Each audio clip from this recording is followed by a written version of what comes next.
Greetings.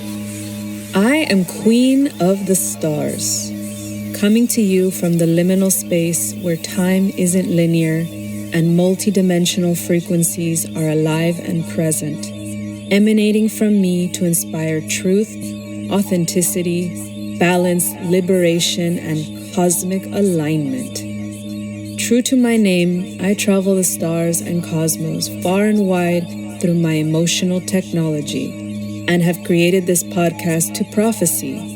In other words, to declare or foretell through divine inspiration. This podcast is going to involve time travel, jumping past, future, and parallel timelines to share wisdom and inspired journeys from resonant souls and high vibrational beings. Queen Prophecies is a conscious act in service of all on their unique paths to assist in the upgrades and activations at this precise moment on Earth. Sit back and enjoy the frequencies.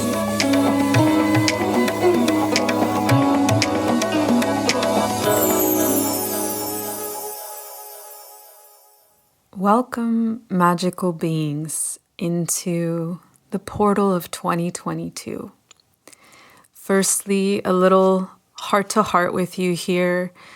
Thank you to all of you that decided to go on this journey with me last year when I launched Queen Prophecies podcasts.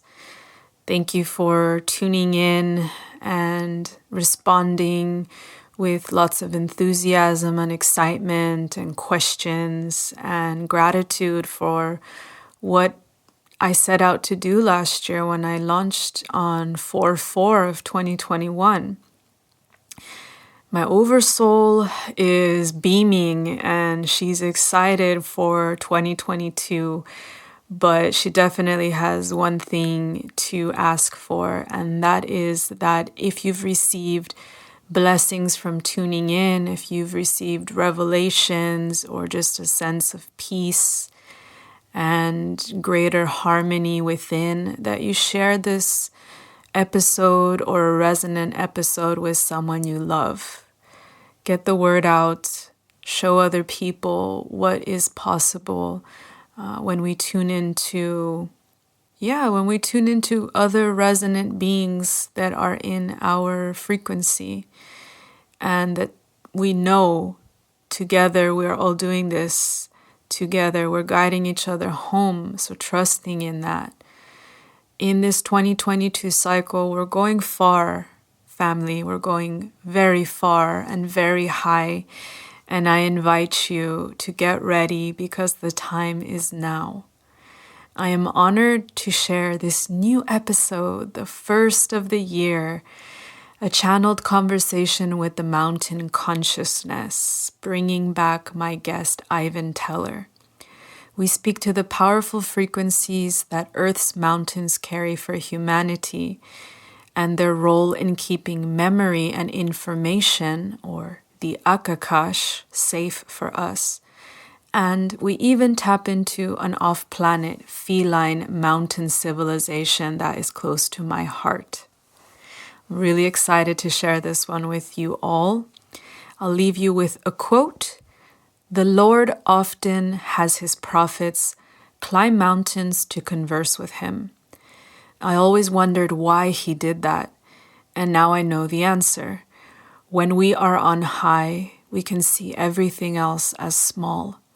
Our glory and our sadness lose their importance. Whatever we conquered or lost remains down there below. From the heights of the mountain, you see how large the world is and how wide its horizons. And that's a quote from Paulo Coelho's book, The Fifth Mountain. And to me, it speaks to possibilities, that we have so many chances and possibilities to start living in alignment, to start living our destiny. The horizons are wide, our chances are infinite. We just have to choose it.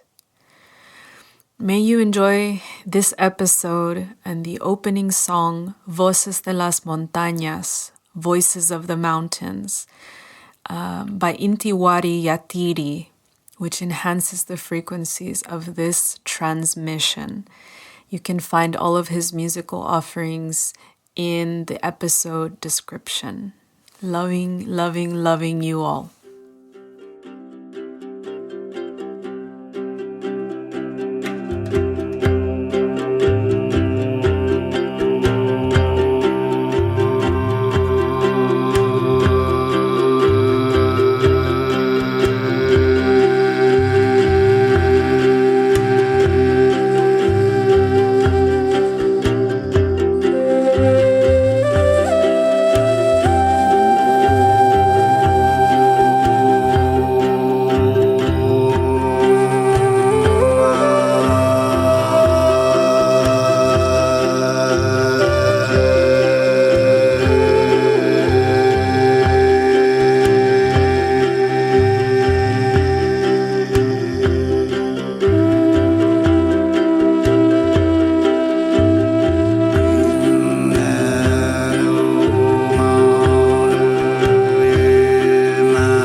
Yeah, the mountain consciousness. Greetings to you.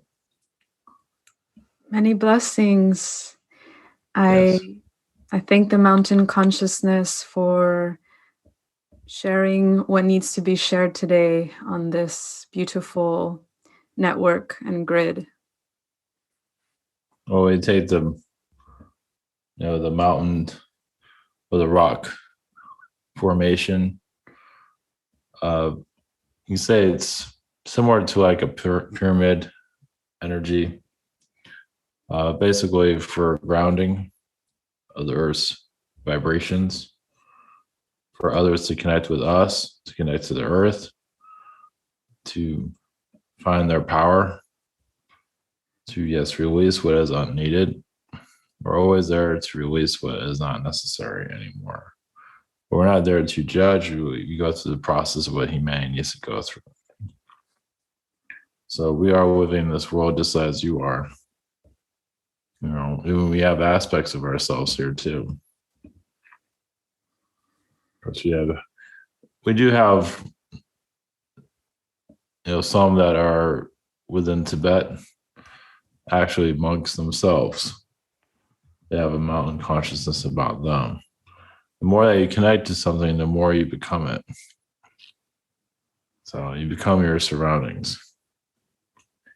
So Absolutely. if you wish, if you wish to, of course. I'm glad you brought up Tibet and also the energy of the monks, because I would love to ask you, what type of people, what type of beings are actually invited into the highest frequency of mountains on this planet?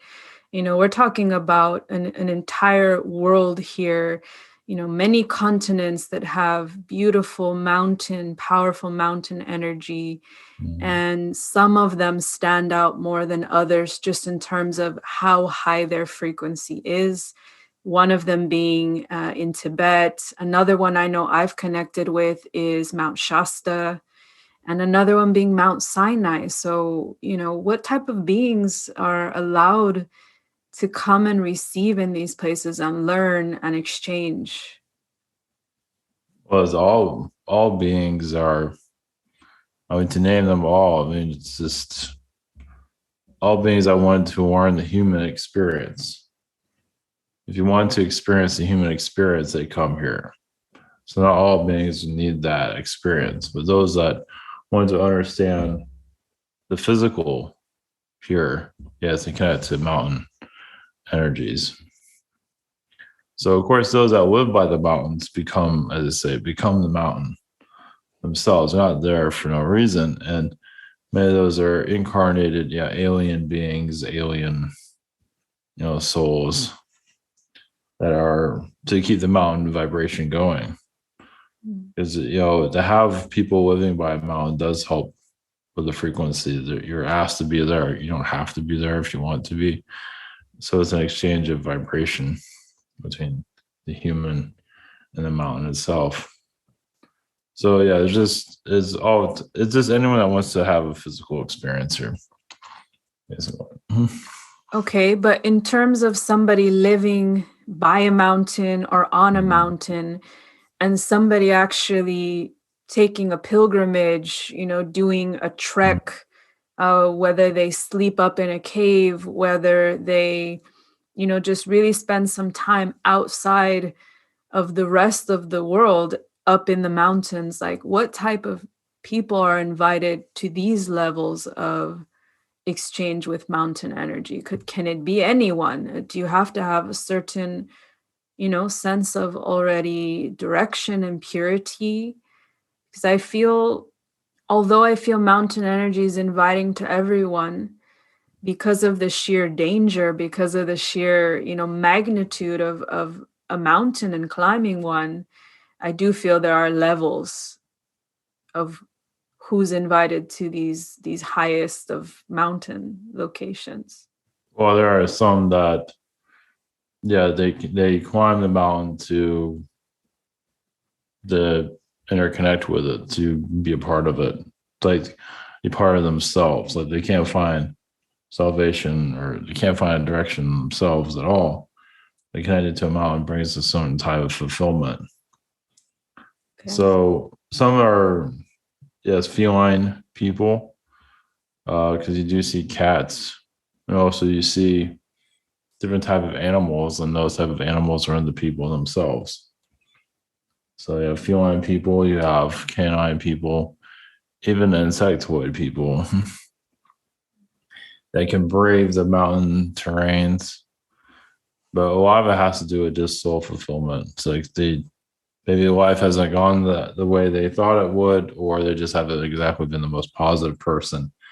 And so they connect to the mountain energies, they clear out the past and kind of renew themselves if they survive or not, because some don't always survive.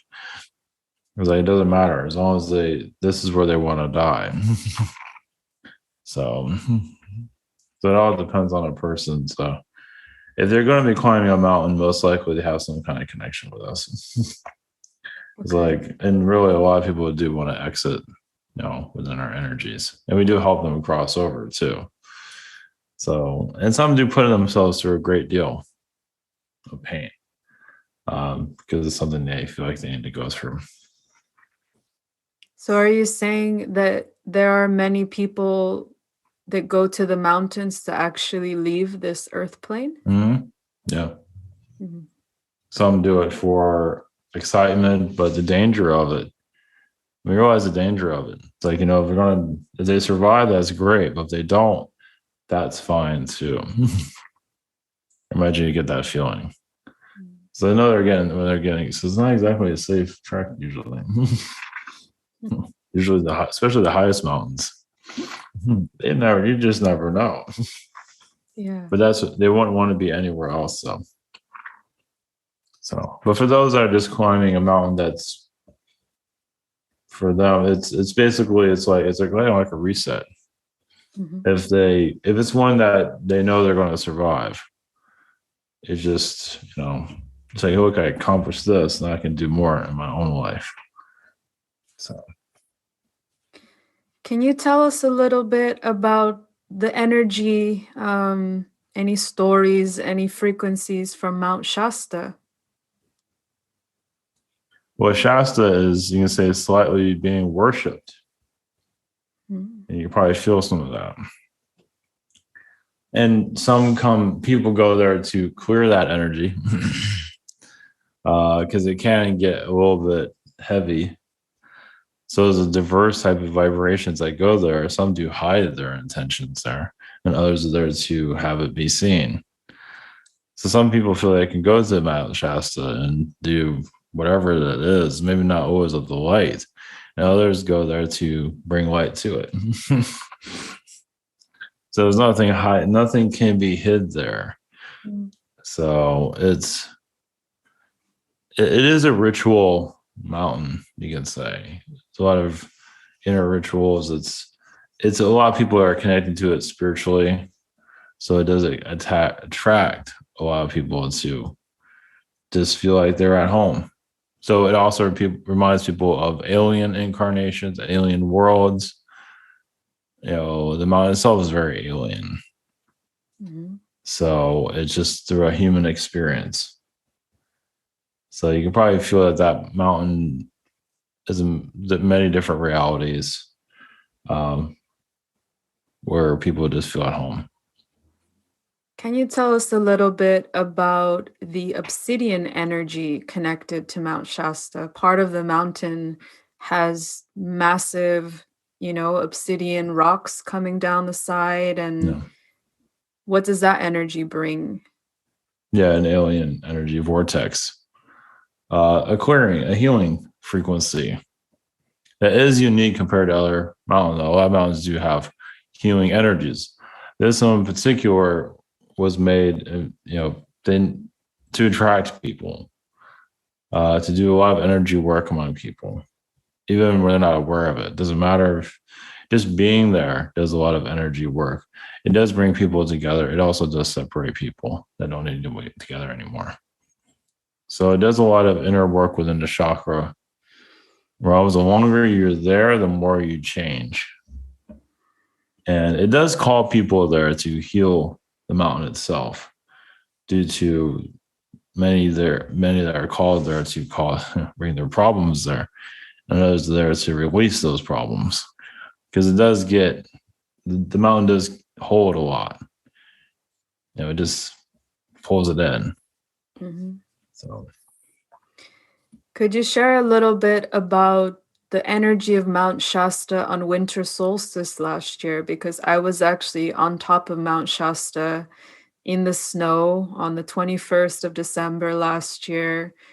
And we were working in a group. There was some beautiful energy work that was taking place, a lot of prayers of peace, prayers of unity. The world had gone through such a shit show last year, excuse my language, in 2020, and many people were called up onto the mountain to just be in that frequency of purity, the snow, the white energy, the white light, the Venusian energy. It was very felt on Mount Shasta. yeah, it was a many got it was like of forgiveness, like a forgiveness of the year, to forgive the negativity, to release it. Mm. We just to come to the mountain once again it is of the alien nature. So it's there to bring more of a higher frequencies from the spirit world. So the mountain also has, especially during different times of the year, yes, it can connect more to the spirit world than normal. Like during the solstice, it does connect to a frequency that is very angelic. It does it year round, but there's different ways it does it. Mm. But with those, and especially when it has a lot of people there, it goes to the people through their energies, and this is a major release. So that's what it's there for. It's kind of like a spiritual bathing, cleansing, which is extremely necessary. So, yes, it clears out that timeline. So maybe to clear out that timeline, you might remember it, but is it really affecting you anymore? For many, it's not. Others are still haven't gone over it. Yeah. So, and it is there to cure diseases too. It doesn't mean it'll cure the disease completely, but it can clear out the memory of it. I mean, you can go there and, like, if you cleared out a disease, you can go there and stay disease free. So very, very, like I said, pure, high frequency location, resonance that many people get drawn there like a magnet. And being born in California and not having visited Mount Shasta until I was 33 years old, basically my Jesus year, my master year, as I call it, was an honor to have arrived at that exact and precise moment in my life, and not a minute sooner, not a minute later. Yeah, because that was done on purpose. That was meant for you, for this journey. But there's a lot to uncover about this world, the way the world is. It's a lot to take in. You're taking in quite a bit yourself. But there is still much to unravel. So, unraveling the Earth's vibration, mountain energies are connected to dragons, also, of course.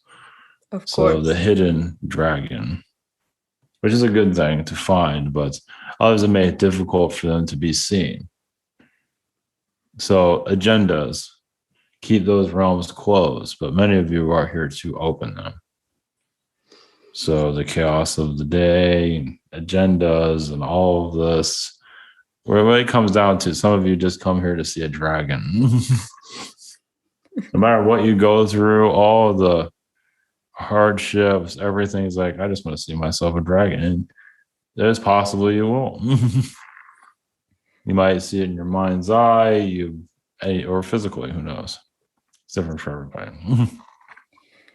So I'm really glad you brought up the dragons, because I actually was tuning in to mountain energy before we pressed record, and I picked this card that says the Avebury Dragon. And the Avebury Dragon energy is the dragon energy of the Celtic lands where I am. I'm about a 45-minute to an hour drive from Avebury. And Avebury isn't particularly a mountain site at all, but the dragon energy wanted to make itself known Mhm. while we were having this conversation, while we're going to, speak about mountain energy. So can you tell us more about the dragons related to mountains? Well, it's yes, connecting to the Agartha vibrations. It basically mountains have basically your timelines connected to it, your purpose on life of for everyone. They have the Akashic knowledge there.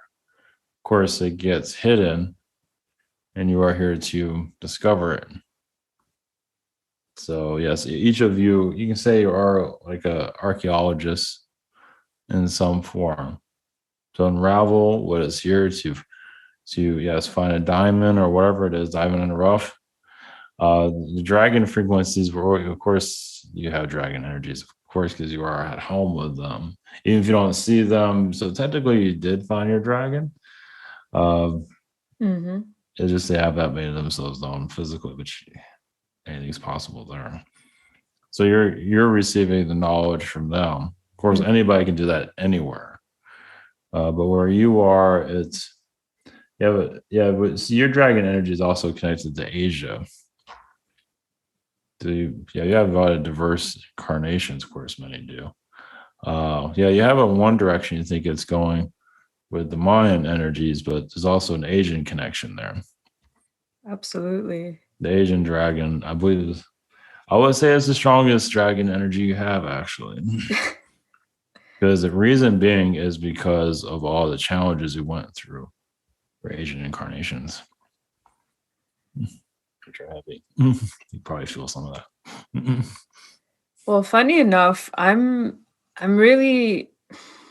having such a beautiful ride. Literally, it's like a journey with rediscovering and remembering these different aspects of me, even the higher aspects of me, even in the ways that I connect with the dragon as not separate from me, as literally myself being a dragon, or at least being in the same stream of source from a specific dragon line.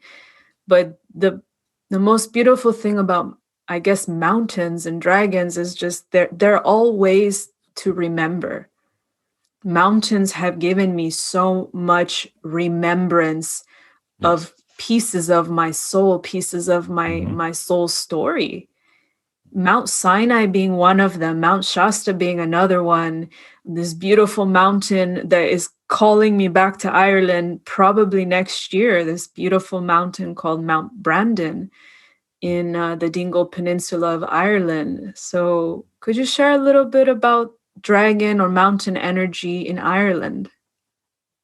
Well, first off, Mount Sinai. I'm not sure if you. There'll be one day when you'll look into that because this seems to be there's a lot of heavy energies there, as you probably can feel. Eventually, that will be unraveled because it's very deep within your connection and the connection of others. And there's sometimes timelines like that take a while to unravel. The Irish energy, once again, goes back to the dragon frequencies of knighthood, Middle Ages, of you've lived that whole story there without going to complete details. I imagine you can imagine what a middle age or medieval life is, but it is grand. It's also where you found much of your happiness there. So Ireland, that's what not the mountain, yes, but more of just the area itself. Your experiences there. It's like so the mountain is like like a like a memory, a screenshot, as you would call it, or a cell memory of the past. And it keeps calling to. So the mountain's calling to you, but it's more about the area than the mountain itself. So just to help you remember that blueprint of yourself, it is keeping you here, you can say. Because we'll just use your experiences, for example, for others. It's like people wonder why they incarnate. Well, they look at the world as like, remember when I was happier here? I'll go to a place where I found happiness. where I can go through the challenges as I go deeper into myself. Doesn't mean you have to go to places that you really don't need to go back to ever again. So even the Mayan areas, as positive as that has been, there is area timelines where you don't necessarily have to return there physically unless you want to. Like cyanide, that's a heavy energy. It's not always the easiest place to get to for a reason. So let's go off of that, because Sinai actually, besides the fact that I do remember I had a very, very massive cry on Sinai, on top of the mountain, connecting to the energy of my father in this life, and connecting to Moses. And I literally don't know who I was apologizing to, or just really feeling into a lot of pain and sadness. I don't know if it was my father, I don't know if it was Moses, I don't know if it was both of them. But other than that heaviness, that sadness, I was enamored by the mountains of Sinai. I felt at home there. I didn't feel this heaviness per se that you're saying, it is part of my story or that I will tap into at some point. Well, it is as well. Yeah, there's still there that has not been, is there. It just hasn't been unraveled yet. But just going there and crying there shows something. But there is much more to that story there. Of course, the Irish energies, Ireland vibrations help you see it, but there is a depthness there. There's also energy of Noah that's there also. There is Moses, yes, but there's also a deeper history there that has been erased from history because that many people have been a part of.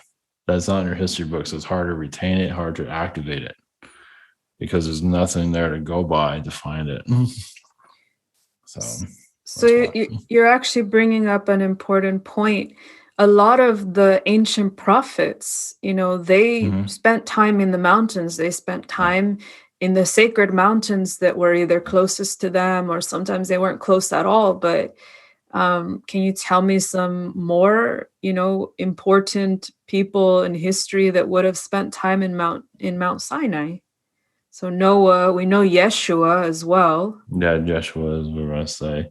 Well, the reason they go there is to engrave their energy there. It's like to be there, just to their presence, engrave their story frequency. For others to, if they want to connect to their energy, they have several different places they can go, and that's one of them. So at least that's been remembered. Of course, there's a lot of things that have been, once again, erased for good reason, but will unravel itself when the time is right. But those figures are healing the past, ancient past, even before a Yeshua or even a Moses was around. So there's a deep history among these places. So you can see it goes back to Atlantean frequencies, Lemurian, and before that. Basically, the founders of your Earth itself, what they had to go through for us Earth to be discovered. Basically, because the mountain energies, of course, everything, the terrain here is there for a download from the universe. The universe can bring its knowledge here. So it's like it's crafted in a way. It's kind of like a satellite. It's like it's pulling in what it wants to learn here.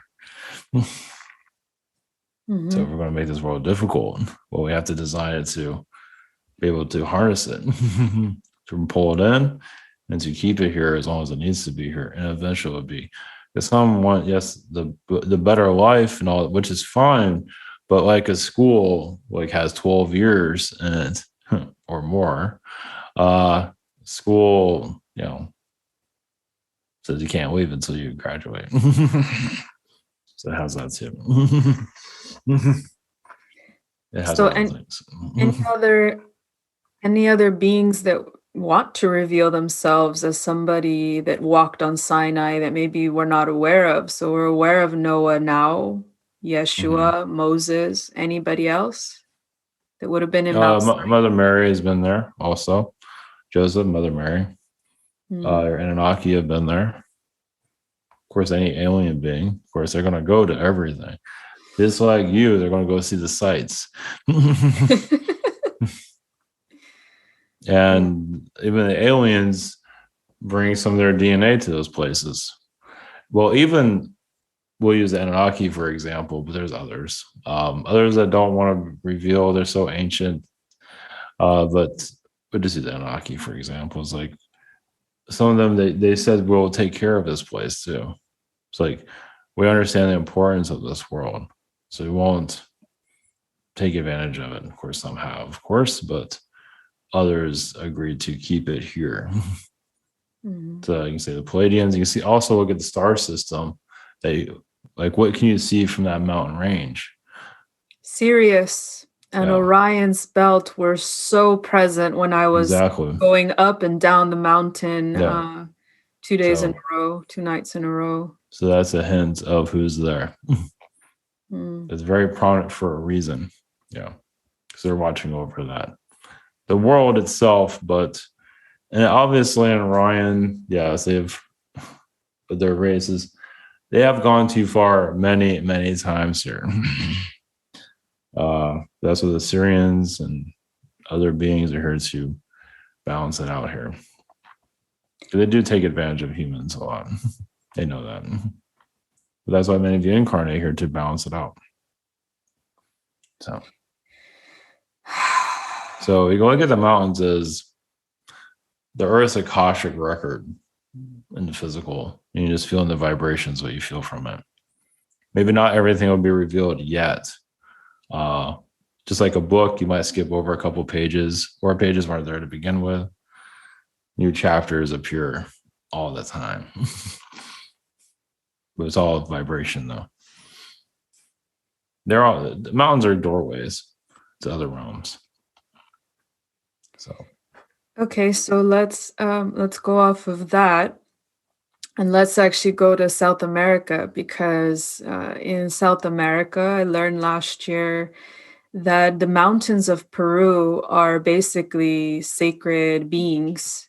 They don't even call them nature. They are higher than nature in a sense. They are called apus.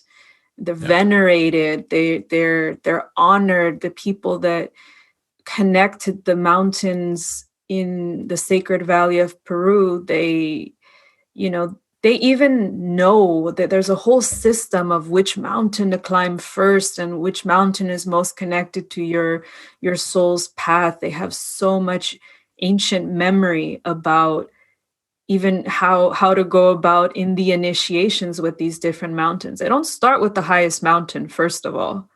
Mm-hmm. Can you tell us a little bit about the sacred valley of Peru? That is the founders, which they don't really give their name. You call them the Brazilian beings or people. Basically, they helped form the physical reality there, the land, for people to grow and build. And those are the ancient beings from the stars. But it gives them a chance to be human. So connected to the mountain. So a lot of beings lived in the mountains, alien beings. You see that in the Incas. And they slowly became human. It was it's difficult for some, but yeah, you can feel the young energy still there. The wisdom of the past. So those that take care of it or know those stories came from there, originated from there. So think of yourself as an alien being, whatever you look like, and you slowly transform into a human. You take that human form, you're still a light being, but you can slowly form into a physical being. It might not be the same as a human, but it's still a higher frequency human, but still, they still have some kind of human. It is very exciting to be a human for a lot of beings. Now, some beings are insectoid beings. Some are Arcturian beings, are all different types. It was just a way to download their energy, a lot of our Venetian too. There's various different types. You can call them, I feel a lot of Brazilian energy there from that. Okay, so there was something interesting that happened last year. I was actually in a medicine journey on a sacred mountain, in the valley, the sacred valley of Peru. And when I say I was on a medicine journey, I mean I had connected with the cactus medicine, Wachuma, in these lands.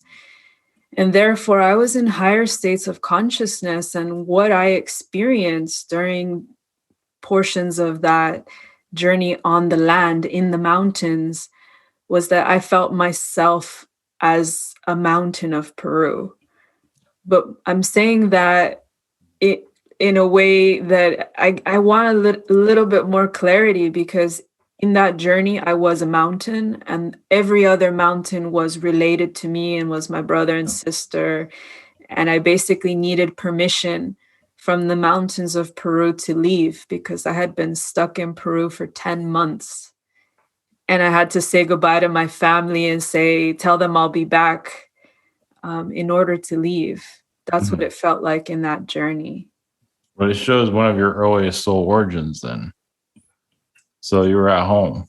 So you went home, basically, as a spirit being. So you went from spirit to physical over time. But look at how loving, forgiving your energy was, peaceful. It is. Say is. And it's a journey of the human. So I feel as a mountain being, you definitely had your energies with many of the people that were actually there in the past, even when you were there. Your vibrations with other people. And when you're a mountain and you're a being, but you feel the people, you're sharing your frequencies with others. So you're warning this human experience eventually for you to, connect to their guides, helping them in their journey, especially those around the Aztecs vibration, to heal that, which challenges a lot of the energies there. But which this is also connected to your Mayan frequencies too. So, because you may just rather just be a mountain forever. But then to take that journey as a human is like, it's like you want to travel somewhere. So, okay, I'm just going to take the leap. I'm just going to do it. So, yeah, it was like you're turning back into the mountain, it seems. What I can see. You're literally the mountain when you're there at times, or most of the time. So, yeah, they didn't want you to leave, as you can see. If I had fallen in love in that town, I might have never left it. Because that's the one thing as a human that I'm moving towards is divine union and love, experiencing multidimensional love with a soul partner. But other than that, I had everything that I could have ever wanted or needed in that mountain village where my television or my entertainment was just sitting out and facing the mountains and connecting with them. So that shows that your journey was meant for other places. So you've had experience that love energy there many, many, many times. But your soul is ready for other places. You just need to be in other places now. The world needs you. So you graduated from being a mountain to a human. Well, it's easier to move as a human than it is as a mountain. Well, as a mountain, you're just frequency. So, of course, when you're a human connected to a mountain, it's like, oh, by the way, I'm still human. I forgot. But that's why you didn't find love there, I believe, because you've experienced much there, but there's other places that you need to express yourself. Yeah, you have this human body, this journey. You might as well take us wherever you can to have something new. So, most likely in the spirit realms, when you return, you'll be a mountain again, probably. That would be cool.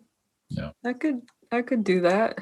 Yeah. I mean, we have great views. Mountains have great views down below, and we get visited by sages and mages and wizards and very dedicated, very humble pilgrims, even that maybe, there's many places where to go on a pilgrimage to a sacred mountain is like a lifelong dream. I don't take for granted that I've climbed, some of the most beautiful mountains all over the world. I'm not saying I'm an expert. I'm just saying No, I've traveled, I've made the effort to go to these places, and I have been on high, literally in a very high frequency, vibration location. And I know that how special that is. I don't take that for granted, not a day in this life. So as a mountain frequency, will take you back to that of connecting to the people. Think of yourself as a mountain, which you already are thinking about, a spiritual essence of communicating with humans. What are we talking to them telepathically? Now, some might listen to you, some might not. So if you have a shaman coming to you, to connect, it's like, okay, I'll just talk to that person. And it's like, bring your people that need us. Those are in pain. Send them to us. Help us reach them. Because what you want is to bring in people that are going through a lot of difficulties. It comes to the mountain frequencies. That way you can help cleanse them. Even if they do bring their problems, that's okay. If they have family problems, whatever it is, it's there to, release them from that agony. So as a mountain, you are a spiritual being, very connected to the earth, even more so than a angel. It's similar, but you are basically a physical entity. Trees do the same thing. So. I'd love to take it a little bit galactic, because also something has come into my field of awareness about a galactic mountain civilization that is home to a very beautiful feline race. Are you familiar with this galactic mountain civilization? There are several. Which one exactly you're looking for? Alcyon. Yes. They can be at times. The civilization could be at the 12th dimension at times. They have that much power to them. And very forgiving frequency around them. I saw them as these very, very beautiful snow leopards. These very white, very like in the mountains, in the snow, lots of light around them, lots of, and I've actually seen this before in another vision, lots of geometry and architecture similar to what we know as Arab, more Arab design and architecture. So those felines are there in the higher dimensions, are tall, at least 8 feet tall.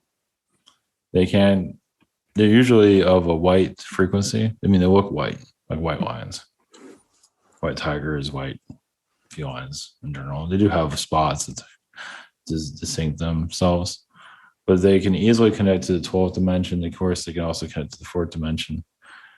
And they've been here since the earth was born. So it's just a refuge for them, you can say, or home, one of their homes. So they are still learning from the human experience. Yes, there are things that they would not take with them, but they know that this is very important for evolution of all alien species on this planet. So even if they don't understand it all. They do to a certain extent, but they don't always understand why humans do what they do. So are they here on Earth, or are we talking about them in Alcyon? Yes, in Alcyon, yeah. But many of them are in higher frequencies, and some of them are in the 3rd dimension as you see them. Okay. So, that is a sacred place. Yeah, they're careful who goes there. So not everybody can reach that place, it seems, for reasons. Because they're not always welcome Absolutely. there. I won't give any But, more away, but I was quite humbled, very, very, very humbled by them also presenting themselves to me and helping me remember pieces yeah. of how I'm connected to Yes. Alcyone. Yes. It's knowledge that the universe is still trying to understand. And in this world, as complicated it is, has a lot of answers that even the galactic universe is still trying to figure it out.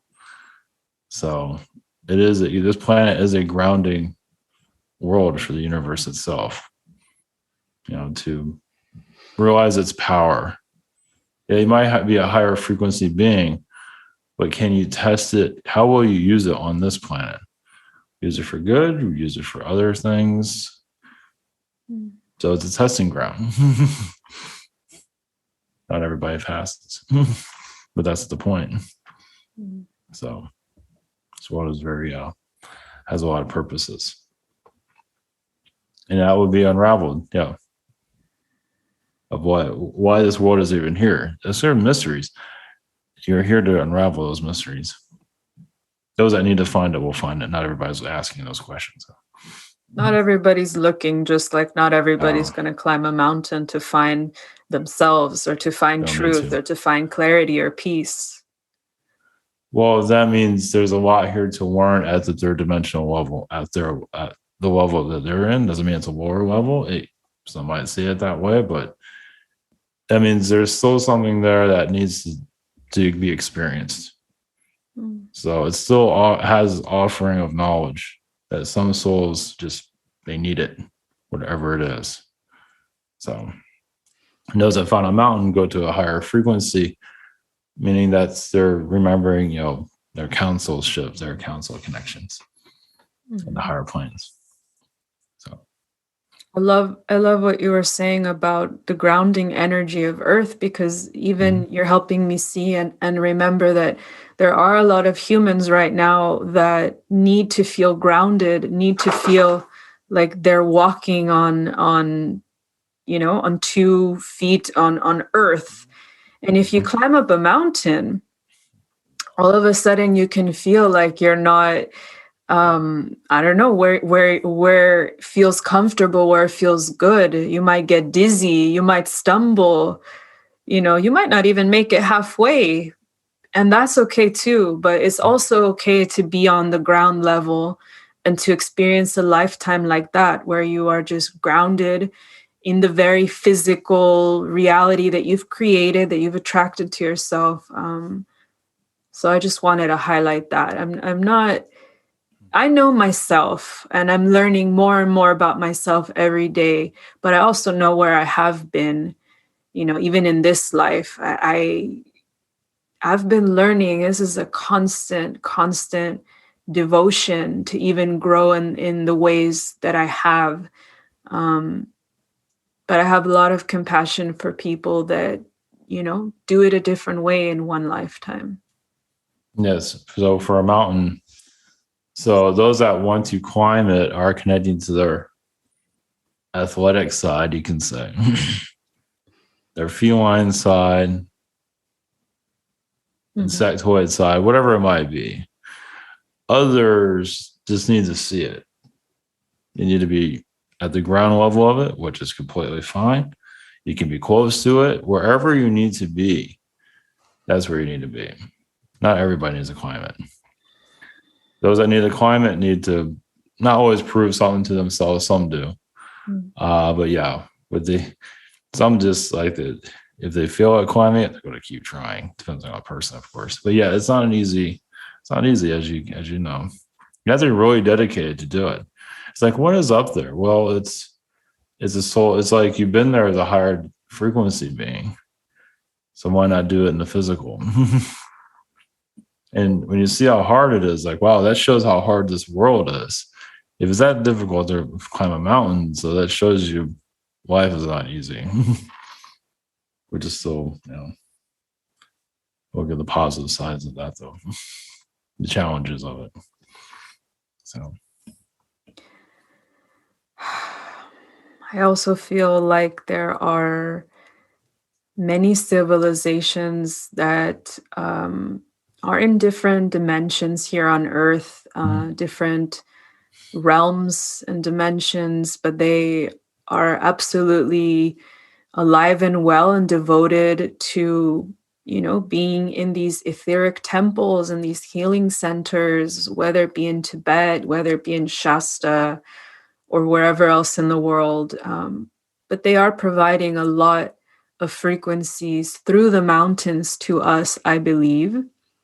And sometimes when we close our eyes at night and we make an intention, if it's an intention to heal a part of ourselves. I know I've been working with Kuan Yin a lot, Master Kuan Yin, who, she connects me to Asia. She connects me to divine grace. She connects me to the frequency of the violet flame of transmutation.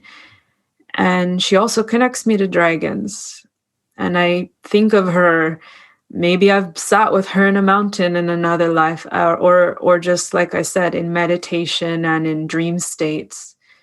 Can you tell us, can we access these guides, these ascended masters that live in mountains or etheric realms?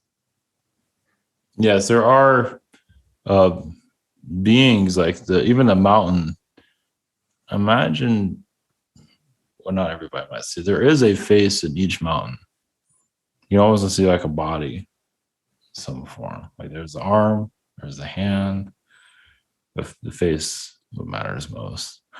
So when you're just speaking about that, I do see you, of course, as others been in your same situation. At a higher frequency, almost looking at humans is like, why can't humans understand this knowledge you're giving to them? Well, for you to learn is for you to incarnate here and be challenged with them and see how difficult it is to find the higher frequencies. So it's like we're going to put you out into the forest, and so you're to learn with the people and go through what they go through. And eventually, when you need to find us, you'll find us again. Of course, that can take years, thousands of years, wherever it might be. So it's, the humans here found a way to, discover more about themselves. And in your path, you're remembering your origins of why you even came here, actually, but also understand the challenges people are going through. Yeah, this world finds a way to challenge everyone. It's like some beings incarnate here feel like they cannot be challenged here. The world says, well, we accept your challenge.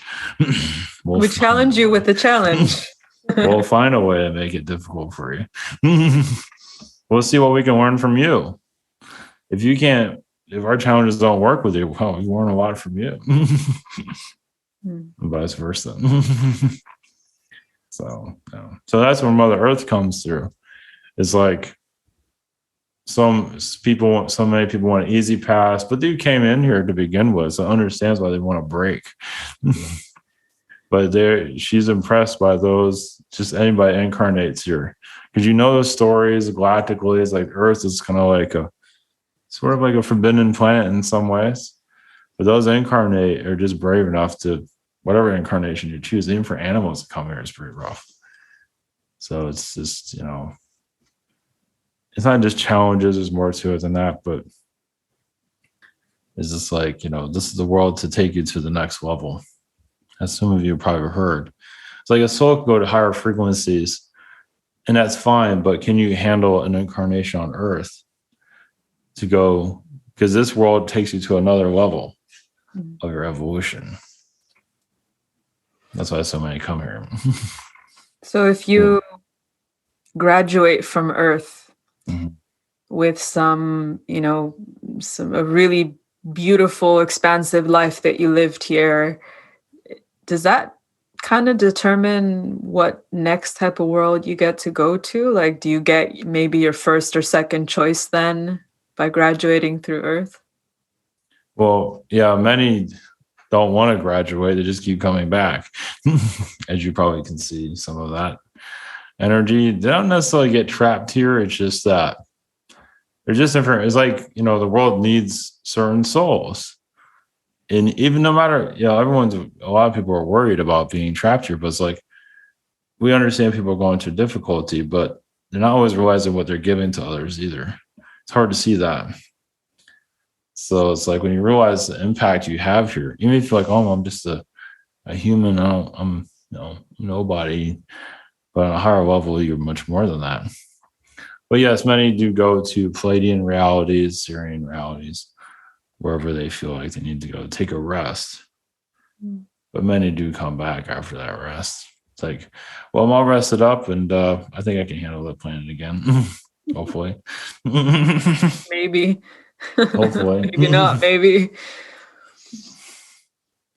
So someday that vacation lifetime of paradise, and then come here and actually bring more challenges here. It's like, wow, all the stuff I learned on Earth, but I can learn more about myself. So I'll just, yeah. So there's that also. The world welcomes you. So is there any, I guess we're coming up to about the wrapping up time. Is there any last message you'd like to share with the listeners?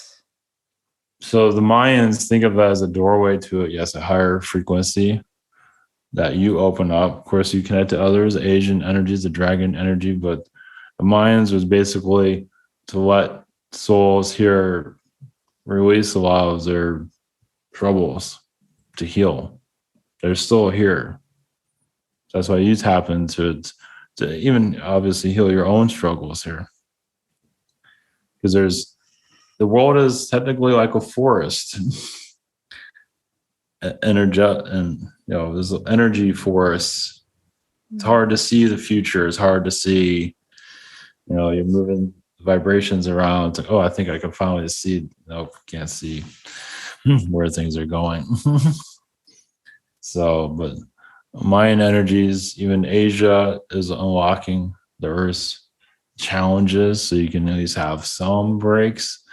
Because there are some beings that just want to challenge humanity constantly. And you probably can feel some of that. It's like, but that's why one reason why you came here, to give humans a break. Of course, you're going through your own challenges too, but you are here to just, in helping, you link to other people that are similar to you on an angelic level.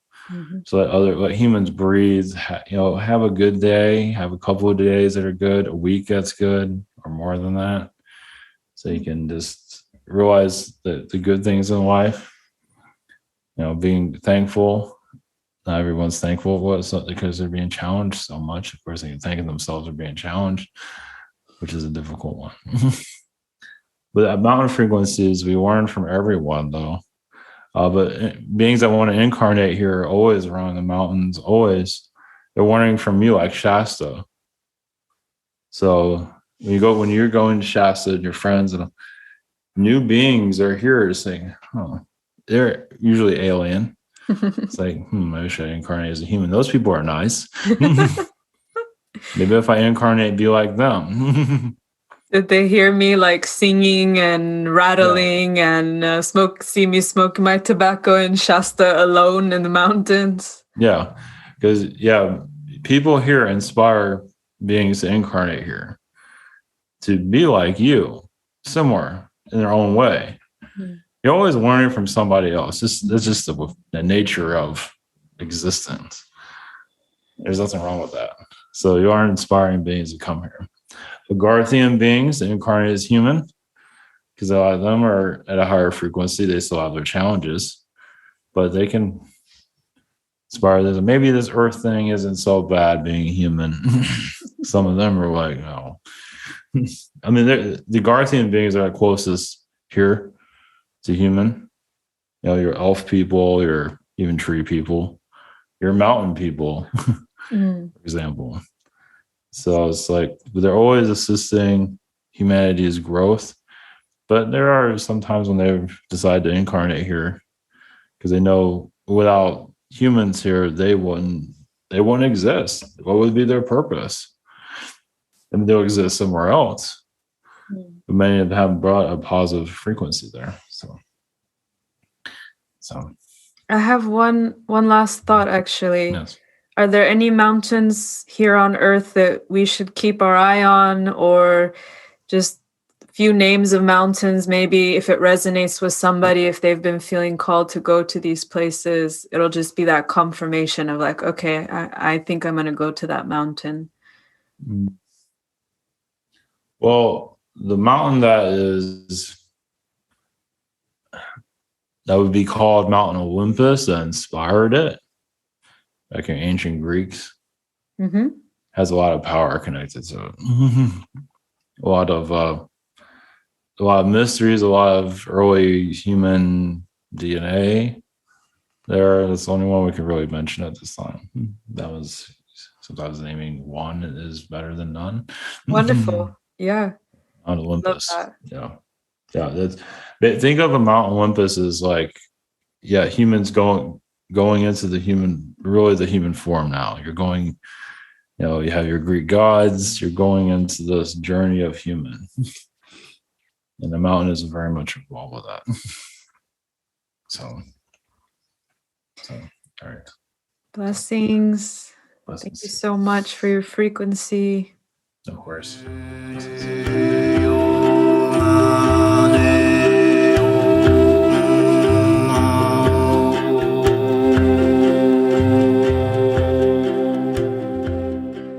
Hi, Ivan.